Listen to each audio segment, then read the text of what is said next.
Bang. Jadi jangan kita keburu takut atau keburu merasa rendah diri sebelum kita sebenarnya terjun menggeluti tantangan itu gitu. Nah, kadangkala kan sebelum bertempur kita udah keburu mundur duluan. Nah, ini yang harus didorong dari generasi muda.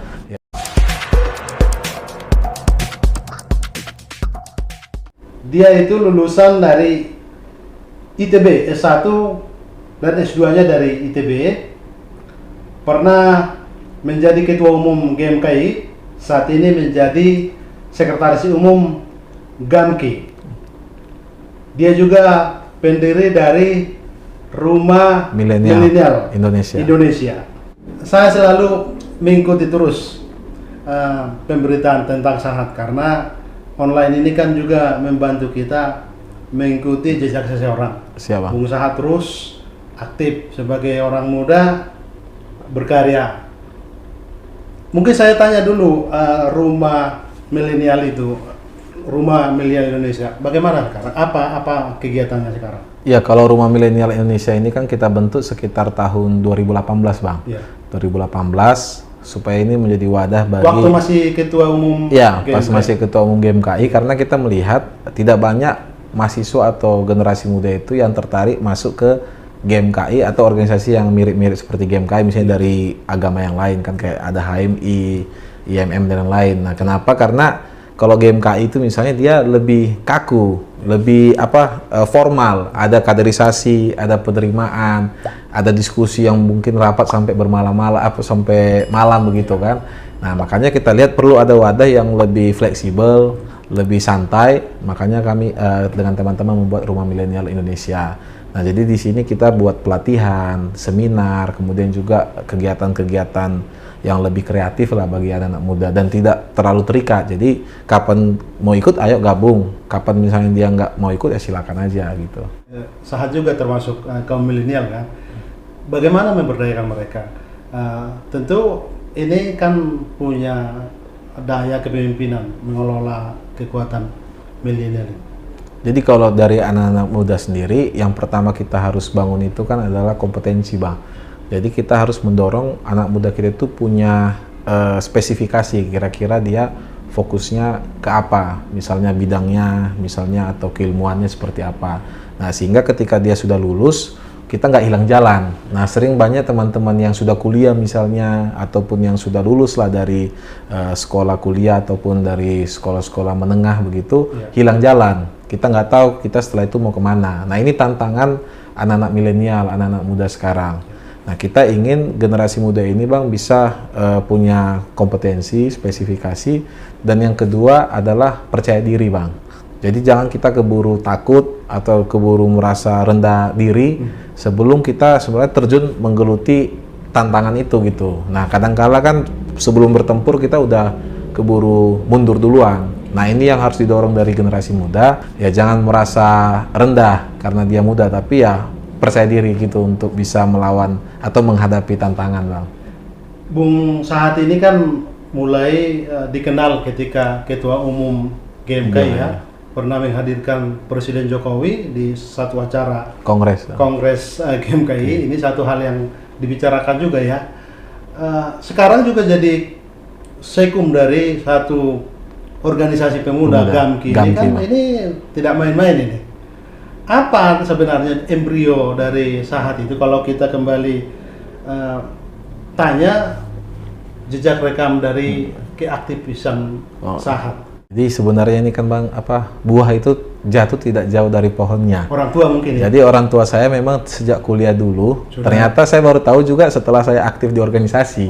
Ternyata aktif juga dulu waktu kuliah. Jadi orang tua bapak saya dulu aktif di GMKI. Nah, kemudian ibu saya, mama saya aktif di lembaga pelayanan kampus, lembaga persekutuan kampus. Dua-duanya Jadi embrionya memang dari orang tua, ternyata memang darahnya senang berserikat, berkumpul kan, Bang, senang berorganisasi. Nah, saya sendiri bukan hanya waktu kuliah, Bang, dari sejak SMP itu sudah mulai ikut-ikut, ada OSIS. Kemudian jadi ketua OSIS gitu ya? Jadi waktu itu masih jadi pengurus biasa, Bang. Tapi di ITB waktu itu? Nah, di SMA saya di Medan itu jadi ketua juga, ketua 1 itu ada ekstrakurikuler kan, eskul. Sudah aktif terus. Sudah aktif. Bahkan kita ada buat acara yang di Medan tuh cukup booming. Saya kan dari Semansa Medan. Kita ada buat namanya Festival Core dan Vokal Group FKVG. Itu saya salah satu panitia juga. Jadi memang dari sejak SMA, ya SMP, SMA sudah aktif. Nah di kuliah makin aktif lagi karena sudah merantau kan. Jadi lebih bebas waktunya. Akhirnya aktif di beberapa organisasi, baik di organisasi intrakampus maupun di luar, ada di GMKI. Pak Batak itu ada ungkapan yang paling dalam lagi. Dangdo tubis yang bonana. Betul. Di GMKI itu sejak di ITB ya? Iya, sejak di ITB. Sebenarnya kan saya masuk ke GMKI itu agak telat, bukan dari tahun pertama. Karena memang GMKI di ITB itu sempat vakum, Bang. Nah, jadi sempat vakum. Jadi saya banyak fokusnya itu di organisasi dalam kampus. Ada di jurusan, ada di Persekutuan Mahasiswa, kemudian ada namanya Unit Kesenian Sumatera Utara. Jadi saya dulu di Unit Kesenian Sumatera Utara ITB itu spesialis penari, Bang. Jadi hampir semua tarian dari semua itu saya pernah nari, mulai dari tortor, nias aja saya pernah tari karo juga pernah. Nah, waktu saya di kampus itu saya lihat kok nggak ada ya organisasi Kristen, tapi dia fokusnya itu sosial, bukan hanya fokus urusan ke apa istilahnya rohani saja. Nah, saya cari tahu, ternyata teman satu kosan saya itu masuk ke GMKI. Nah, saya diskusi dengan dia bilang ada GMKI. Dia jelaskan visi misinya, dia jelaskan tentang apa program kerjanya. Di situ saya tertarik. Oh, ternyata ada organisasi Kristen yang dia nggak hanya urusan internal, nggak hanya urusan persekutuan, hanya urusan ya eksklusif lah kalau bahasanya kita aja, tapi dia berdampak keluar dan juga inklusif. Artinya membangun hubungan lintas agama. Nah, sejak itulah saya masuk ke GMKI, Bang. Kira-kira begitu. Dan ya ternyata bukan hanya masuk, tercebur sampai terakhir jadi ketua umum. Nggak pernah saya mimpikan, Bang, dan nggak pernah saya pikirkan akan jadi ketua umum. Ya ternyata ya sampai ke sana. Lebih lagi ketika menjadi pengurus pusat di GAMKI. Di GAMKI ini kan pasti berrelasi dengan organisasi-organisasi pemuda yang mungkin KNPI juga. Apa suka dukanya jadi seorang aktivis yang begitu memimpin di nasional gitu? Ya pasti, Bang, suka duka kan nggak mungkin hanya suka juga dan nggak hanya duka juga, karena yang pertama yang saya syukuri itu saya jadi kenal dengan teman-teman lintas agama, Bang. Jadi kalau saya dulu mungkin hanya organisasi di kampus saya saja, misalnya di Bandung kan, ya lingkup saya kan hanya sebatas itu. Tapi dengan masuk ke GMKI dan sekarang di GAMKI, akhirnya saya jadi bisa kenal. Misalnya kalau di GMKI kita ada kelompok Cipayung, ada HMI, ada PMII, IMM, PMKRI, GMNI, kami dan lain-lain. Jadi lintas agama, Hindu, Buddha juga kita bisa bergaul. Nah, masuk ke GAMKI itu kalau di Islam ada namanya GP Ansor, sama pemuda Muhammadiyah, ada pemuda Persis, ada pemuda berbagai macam pemuda Katolik lagi dan lain-lain. Akhirnya kita jadi terbangun yang namanya keindonesiaan itu. Nah, itu harusnya nggak boleh eksklusif, nggak boleh kita hanya memikirkan kelompok kita saja atau ya internal kita saja, tapi dengan itu kadang-kala misalnya ada program kerja sama-sama ya kita rame-rame, dan itu kan suka dukanya di situ. Nah, kadang-kala juga dukanya harus banyak bergantung juga berharap ke senior kan, supaya senior juga memberi bantuan juga untuk program kerja kita. Gimana cara Bung Sahat menduplikasi kepemimpinan agar semua GMKI yang ada di daerah juga sinergi dengan pusat begitu? Ya, saya terus dorong itu kan semangat kolaborasi. Jadi di zaman waktu kepengurusan saya mungkin bisa dibilang di GMKI, dan juga sekarang saya dengan Ketua Umum GAMKI kan Bang Willem Wandik, kita lebih banyak mendorong bagaimana program itu bisa dilaksanakan di daerah. Jadi jangan semua dikit-dikit program pusat itu ya di Jakarta. Nah, kita ingin dorong misalnya kegiatan Dies Natalis kita adakan di cabang kita yang di mana, Pasca kita adakan di mana, Natal kita adakan di mana begitu, ataupun program-program lainnya. Nah, jadi cabang-cabang ini di daerah ini terbangun semangatnya bahwa mereka itu bisa buat program nasional.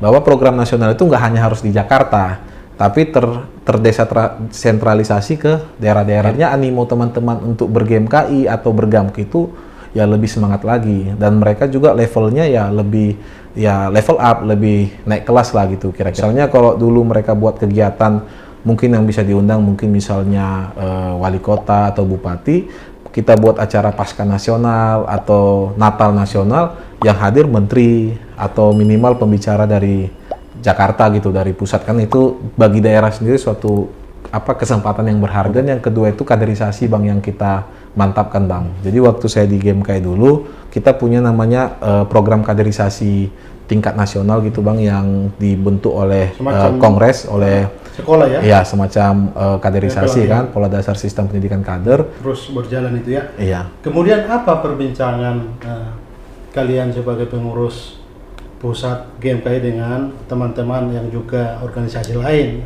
yang tataran nasional membicarakan nasionalisme? Karena kan kita merasa sekarang ada juga segelintir kelompok yang selalu mendengungkan radikalisme, ya intoleransi begitu. Kalau di tataran kita khususnya teman-teman lintas agama yang memang secara prinsip nilai-nilai Pancasilanya sudah tuntas ya Bang, sudah clear, tidak lagi dipersoalkan, ya berbicara perbedaan itu tidak lagi harus jadi permasalahan. Nah, tapi bagaimana kita kemudian memikirkan masih ada persoalan-persoalan ketidakadilan, diskriminasi, kemiskinan, ataupun ketimpangan pembangunan yang terjadi di berbagai daerah. Nah, kalau misalnya ada mungkin 1-2 kelompok atau orang yang mungkin yang tadi melakukan tindakan-tindakan intoleran itu, yang menurut kita itu hanya segelintir, sehingga kesannya ini banyak. Nah, ini yang menurut kita sebagai organisasi lintas agama ini harus menunjukkan diri juga bahwa kita ini menjunjung tinggi dan menjaga yang namanya keindonesiaan ini dengan bingkai Pancasila tadi. Nah, ini yang kita harus berbunyi. Kalau enggak ya mereka mungkin minoritas, tapi bersuara kesannya mereka banyak, sementara kita yang mayoritas menjunjung tinggi Pancasila, mencintai keberagaman ini, diam ya kesannya kita sedikit Bang. Nah, ini yang terus kita berupaya setiap beberapa waktu, bahkan kita membuat program tentang Pancasila, kita buat juga seminar-seminar kebangsaan, bahkan kita buat kunjungan-kunjungan ke rumah ibadah, ya tujuannya untuk menggelorakan bahwa generasi muda kita ya menjunjung tinggi Pancasila tadi, bukan yang orang-orang yang apatis, bukan orang-orang yang justru sudah radikal juga atau berpikir eksklusif. Kita dari tadi kan membicarakan bahwa kita juga sepakat nasionalisme itu terus kita dengungkan bahwa kita sangat berharap Indonesia ini terus utuh gitu. Tetapi kan ada juga masing-masing begini Bung Sahat, kepentingan daerah gitu. Kita tidak, misalnya daerah tidak ingin berpisah dengan negara ini, tapi daerah punya khusus menuntut misalnya. Saya bukan tendensi ya Bung Sahat ya, saya selalu melihat begini. Saya melihat misalnya tokoh-tokoh Batak, kalau dia sudah tokoh di nasional, dia agak sungkan membicarakan kepentingan daerahnya gitu. Karena tadi kan memang dia ingin nasionalisme terlihat gitu. Jadi memang kita ini kan berasal juga dari basic asal kita masing-masing, mulai dari daerah kita, suku kita, agama kita. Artinya semangat keindonesiaan ini juga harus kita bangun dengan cara membangun juga daerah kita.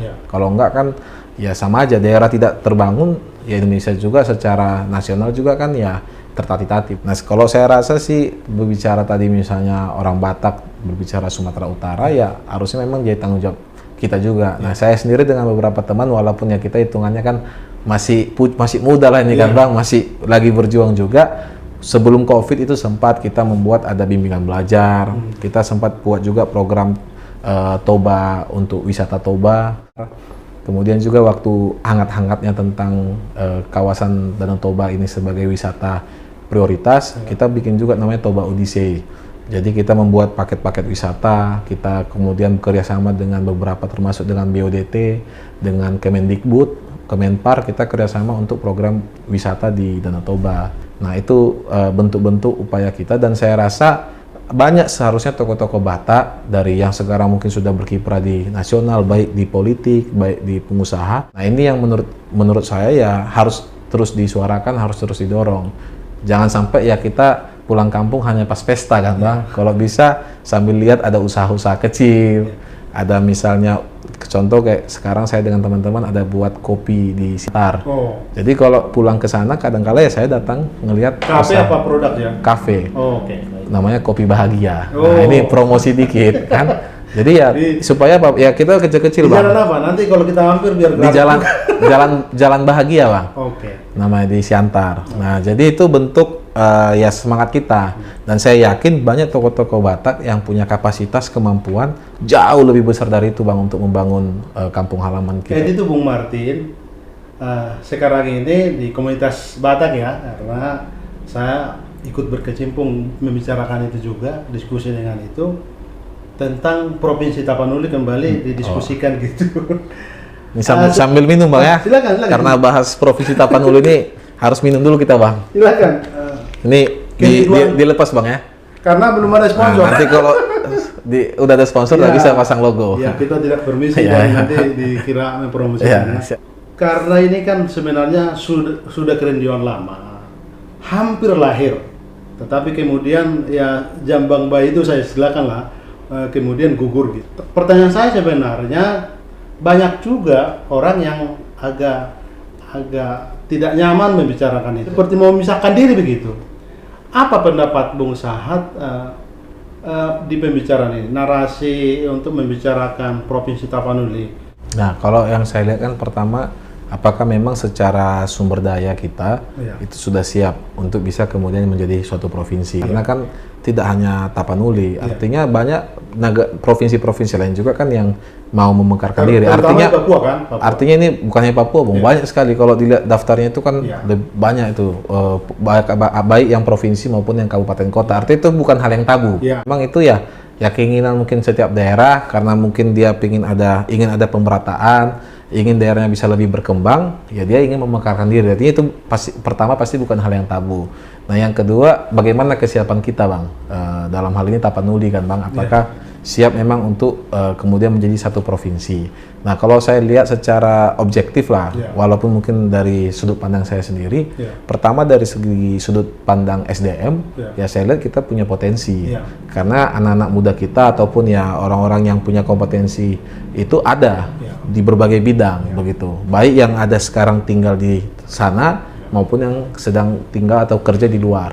Nah, yang kedua kan tentu dari potensi daerah. Kita ada potensi pariwisata, ada potensi juga hasil-hasil pertanian, perkebunan.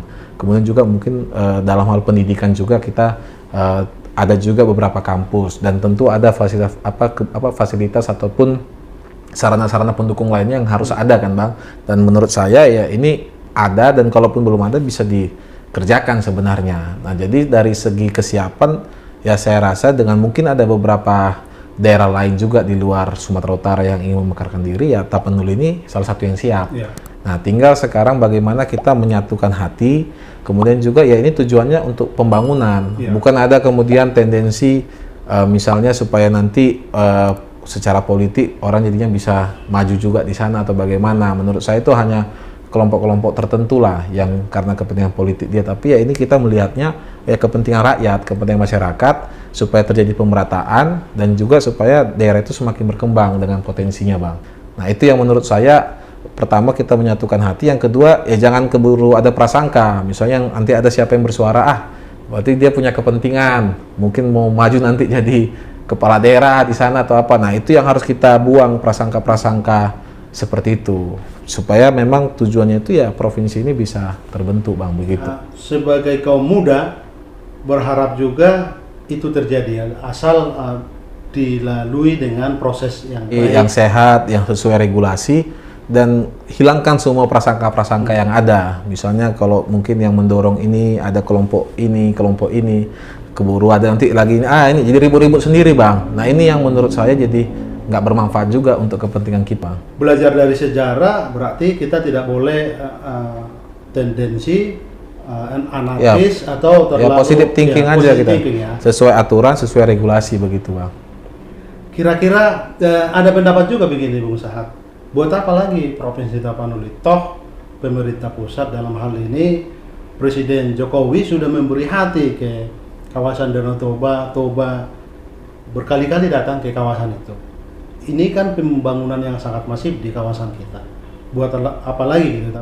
Ya, artinya kan, Bang, kalau soal kajian mendalam terkait perlunya provinsi ini kan saya juga tidak terlalu menguasai. Makanya tadi kenapa harus ada provinsi Tapanuli lain kan ini lebih dari pandangan saya sendiri. Nah, sehingga kalau lebih mendalam kan nanti kita perlu panjang lah kan kajiannya, Bang. Nah, kalau saya sih sederhana aja, artinya ada semangat dari masyarakat di sana supaya mendorong terjadi pemerataan, kemudian juga semakin meningkatkan juga pendapatan, meningkatkan potensi-potensi dari daerah, makanya perlu ada Provinsi Tapanuli tadi. Nah, kalau hal itu juga kesiapannya kita siap, ya menurut saya nggak ada masalah untuk bisa itu didorong begitu. Yang penting dijalankan sesuai dengan aturan, dengan regulasi, dan tidak ada prasangka-prasangka buruk misalnya satu kelompok ini. Katakan ada nih banyak organisasi-organisasi tentang Danau Toba lah atau apa, dikit-dikit saling malah jadi saling sikut menyikut. Nah, ini yang menurut saya tidak sehat begitu. Ya sudah, silakan kita dengan lembaga masing-masing atau dengan organ masing-masing bersuara atau mendorong itu. Tapi ya goalnya itu ya untuk kembali untuk masyarakat di Tapanuli. Kalau berbicara kan tadi Provinsi Tapanuli. Itu sih kalau dari saya melihatnya. Nah, kalau generasi muda sendiri kita kan nggak terlalu yang sibuk dengan urusan-urusan politik dan lain-lain. Tapi bagaimana bisa kemudian suatu daerah, misalnya generasi muda di sana itu ketika lulus mereka bisa bekerja, mereka bisa mencari nafkah. Kan itu kalau generasi muda Bang pemikirannya. Menurut saya ya kita kalau hal positif ya kita dorong aja begitu Bang. Bung Sahat, seingat saya pernah juga mencalonkan diri jadi calon anggota DPD ya. Di Riau, Provinsi Riau. Kepulauan Riau ya. Provinsi Riau. Oh, Riau ya. Tolong cerita. Ya kalau soal maju di Riau itu kan kenapa Riau kan pertanyaannya, kenapa nggak di Sumatera Utara? Nah, saya bertepatan lahirnya di Pekanbaru Bang. Jadi orang tua saya juga sudah dari sana, mbak mama ibu saya kan. Ya. Nah, jadi kakek saya, opung saya itu waktu masih hidup itu mengingatkan untuk tetap kembali ke Pekanbaru. Nah, makanya waktu saya tempat kelahiran ya tempat kelahiran. Artinya ari-ari apa itu di situ ditanam kan, Pak. Jadi ya ada panggilan kita ketika berbicara ingin masuk ke politik, ya kenapa nggak kita membangun ya di tempat kelahiran ini di Pekanbaru. Makanya waktu itu memutuskan untuk maju DPD, Dewan Perwakilan Daerah. Tapi ya berjuang di sana karena namanya kita masih newbie Bang, masih baru kan. Ya ternyata nggak sederhana itu Bang. Artinya memang penuh perjuangan, tapi ya itu jadi pembelajaran Bang. Pembelajaran bagaimana anak muda itu terjun ke dalam politik Bang, begitu. Saya dengar juga Bung Sahat sekarang jadi komisaris independen di satu perusahaan BUMN ya? Ya, anak-anak BUMN. Nah, ceritalah apa kemudian membuat Sahat juga jadi komisaris? Ya, jadi kalau berbicara soal komisaris anak BUMN ini Bang ya, namanya PT Pengembang Pelabuhan Indonesia. Ya. Ini juga tidak pernah saya mimpikan lah Bang, artinya jadi komisaris di suatu anak BUMN. Ya. Jadi memang ini baru ditetapkan kan baru bulan lalu, bulan Januari. Tapi sejak beberapa bulan sebelumnya itu ada salah satu senior juga, tokoh Batak juga Bang, yang kemudian ya bisa dibilang yang kemudian membuat ini bisa terjadi. Mungkin Abang kenal juga Bang Marwar Sirait. Nah, jadi panggilannya Bang Ara kan. Nah, beliau yang kemudian lewat orangnya beliau, yang saya juga tidak tahu awalnya. Saya udah lama tidak jumpa dengan Bang Marwara, waktu redaktur di Reformata kami pernah wawancara. Nah, jadi beliau yang kemudian mendorong Bang, karena mungkin melihat saya dan juga bukan hanya saya, ada beberapa teman-teman lain yang memang selama ini terus membangun membangun semangat kebangsaan. Kita juga ya orang-orang yang kemudian selama ini tetap bergerak terus mendukung juga program-program yang positif bagi pemerintah. Nah, ternyata beliau juga melihat potensi-potensi ini yang kemudian mendorong kita dan akhirnya ya diangkat menjadi komisaris independen. Nah, ini sendiri tugas ini yang menurut saya ya ini salah satu awal juga perjuangan yang harus dilakukan tentang mendukung program Pak Jokowi kan, yang soal pembangunan pelabuhan tol laut ini kan Bang. Makanya ya kita sangat bersyukur dan ya terus berjuang lah. Kalau di pendidikan dulu jurusan teknik geodesi. Apa itu? Sorry, dijelaskan. Jadi pemetaan Bang. Jadi kita biasa ngukur-ngukur pakai, kalau Abang biasa lihat di jalan kan, yang pakai alat teodolit namanya. Nah, kalau sekarang GPS. Nah, itu dia jadi ngukur pemetaan Bang, pemetaan wilayah, kita ngukur suatu area. Kalau di BPN Badan Pertanahan biasa kalau ngukur-ngukur tanah. Nah, itu jurusan saya. Cuman sekarang kita bukan lagi pemetaan ini Bang, daerah, pemetaan sosial Bang. Oh, pemetaan sosial ya. Jadi sudah pemetaan sosial Bang, pemetaan sosial politik. Oke. Jadi ada singgungannya dengan jurusan di ITB dulu ya? Kalau ada singgungan ada bertepatan, ya bertepatan S1 saya dan S2 itu tesis sama skripsi sama tesis saya itu berhubungan dengan laut, Bang. Jadi ya kalau berbicara jurusan memang masih ada hubungannya. Oke, di laut mungkin satu pertanyaan tentang di laut. Presiden Jokowi kan selalu mendengungkan agar kita kembali menghadap laut, mengedepankan bahwa laut itu masa depan kita. Apa yang sebenarnya potensi-potensi yang perlu dikembangkan dari laut itu? Jadi sebenarnya bukan soal hanya lautnya, Bang. Tapi kalau misalnya kita tarik dari zaman kerajaan-kerajaan Nusantara, Bang ya, itu kan memang daerah-daerah itu kan dikoneksikan itu oleh laut, bukan oleh pesawat kan. Waktu itu mana ada pesawat, Bang, tapi oleh laut, pelabuhan-pelabuhan, kemudian kapal-kapal. Jadi produk-produk misalnya dari Jawa, dari Kalimantan, Sulawesi, Papua itu dengan adanya koneksi laut ini akhirnya bisa terdistribusi baik di dalam negeri maupun sampai kita jual keluar waktu itu. Makanya datang pedagang dari Eropa, dari China, dari Arab dan lain-lain. Nah, ini yang kemudian Pak Jokowi ingin kembali lakukan, yaitu apa? Membangun poros maritim tadi. Poros maritim salah satunya koneksi lewat tol laut. Jadi pelabuhan-pelabuhan itu, kapal-kapal itu bisa dengan cepat saling terhubung dari satu daerah ke daerah lain. Nah, jadi misalnya ada produk dari NTT dalam waktu yang cepat bisa sampai ke Jawa. Hal yang sama produk dari Sumatera bisa sampai ke NTT dan seterusnya. Nah, tantangannya yang saya lihat, Bang, adalah seringkali produknya misalnya kapal membawa angkutan dari Jawa paling utama misalnya ke NTT atau ke Maluku, tapi balik ke sana itu kosong. Karena belum ada hasil produk yang banyak untuk bisa dibawa ke sana. Nah, itu yang membuat biaya distribusi logistiknya kan mahal. Nah, ini yang menurut saya pemerintah daerah, termasuk juga kementerian lembaga terkait, juga harus dorong terus supaya visi Pak Jokowi ini bisa tercapai. Jadi ketika ada kapal datang misalnya ke Maluku, bawa barang jasa, bawa ini kan, atau ke Papua, pas mereka balik, mereka juga bawa barang juga untuk bisa kemudian sampai ke Jawa misalnya atau ke daerah-daerah lain. Nah, saya teringat Bung Sahat di abad 6 kita di daerah Tapanuli Tengah tepatnya satu pelabuhan Barus. Betul. Dulu di abad 6 itu kan sangat terkenal. Barus. Jadi pelabuhan internasional di masa itu katanya. Jadi sekarang pelabuhan ini tidak terlihat lagi karena dulu katanya ada tsunami itu diluluhlantahkan, tetapi memori sejarah itu kan ada terkait dengan pembangunan laut. Fungsi ini kan pengalaman juga harus mengingatkan kita bagaimana lagi mengembangkan, karena fungsi dari saat lagi kan ada perannya di laut itu, di pelabuhan Barus ini. Apa yang harus dikembangkan lagi karena ini pernah menjadi pelabuhan internal. Ya kalau pertama kan Bang, memang pelabuhan ini kan selalu menjadi kutub pertumbuhan ekonomi, Bang. Dari dulu sampai sekarang. Ya, ketika ada pelabuhan di suatu daerah dan pelabuhan ini berjalan dengan baik, artinya produk itu terdistribusi dengan baik di sana, pelan-pelan kan daerah itu bisa berkembang. Nah, termasuk juga di Barus. Nah, jadi pertanyaan apakah saat ini, bukan hanya di Barus ya, mungkin termasuk pelabuhan-pelabuhan lain, ada memang produk-produk barang jasa yang kemudian menggunakan pelabuhan tersebut untuk bisa kemudian bergerak. Yang kedua, bagaimana dengan infrastrukturnya, Bang? Apakah di sana misalnya infrastrukturnya masih bisa untuk pelabuhan misalnya antar daerah, atau bahkan misalnya karena bicara Barus ini kan di Samudra Hindia ya, pelabuhan samudra misalnya. Nah, kalau tidak ya itu mungkin yang menjadi persoalan. Nah, Bang. Kita bayangkan kalau Provinsi Tapanuli lahir lagi, Barus ini bisa diaktifkan lagi. Mudah-mudahan Bang, mudah-mudahan itu kemudian, karena kan harus ada pelabuhan juga kan. Nah, pasti salah satunya lah berharap pelabuhan Barus ini, Bang. Betul. Lagi. Bung Sahat, ini mungkin terakhir ya pertanyaan saya.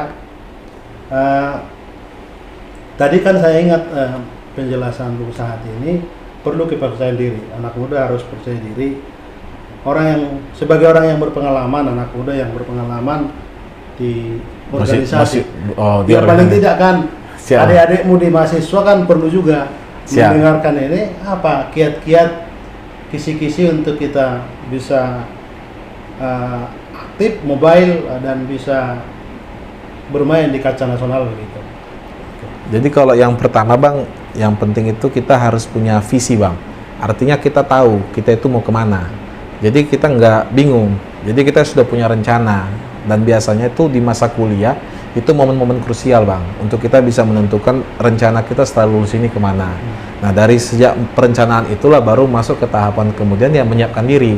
Misalnya saya ingin nanti setelah lulus saya ingin jadi seorang profesional pengusaha, ya saya sejak kuliah pun kembangkan diri untuk jadi pengusaha. Juga misalnya ketika saya ingin jadi politisi, ya sejak kuliah atau sejak masih muda ya saya kembangkan diri jadi politisi, bukan untuk menjadi misalnya seorang pegawai begitu. Nah ini yang penting dua hal ini Bang. Jadi kita tentukan apa yang menjadi visi kita, baru yang kedua kita menyiapkan diri kompetensi Punya kita. passion, ya? Iya, passion kita apa, baru kita siapkan diri kita supaya bisa memenuhi kebutuhan passion tadi.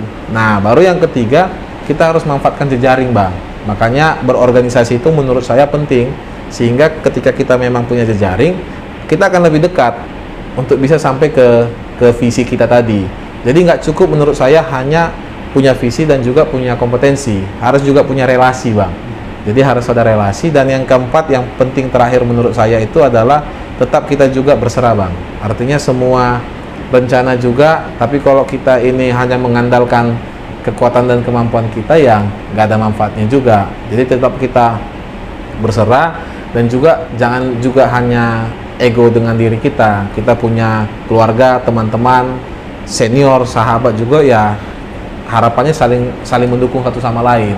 Nah seringkali yang jadi tantangan itu kita malah senang melihat teman susah melihat teman senang. Nah ini menurut saya yang harus kita hilangkan juga Bang. Jadi kalau yang momennya pas teman saya menurut saya perlu didorong karena dia yang punya kesempatan, ya udah suatu saat nanti mungkin dia yang akan gantian menolong kita. Ini yang prinsip ini yang menurut saya penting, termasuk misalnya tadi pengalaman saya yang komisaris kan Bang Ara.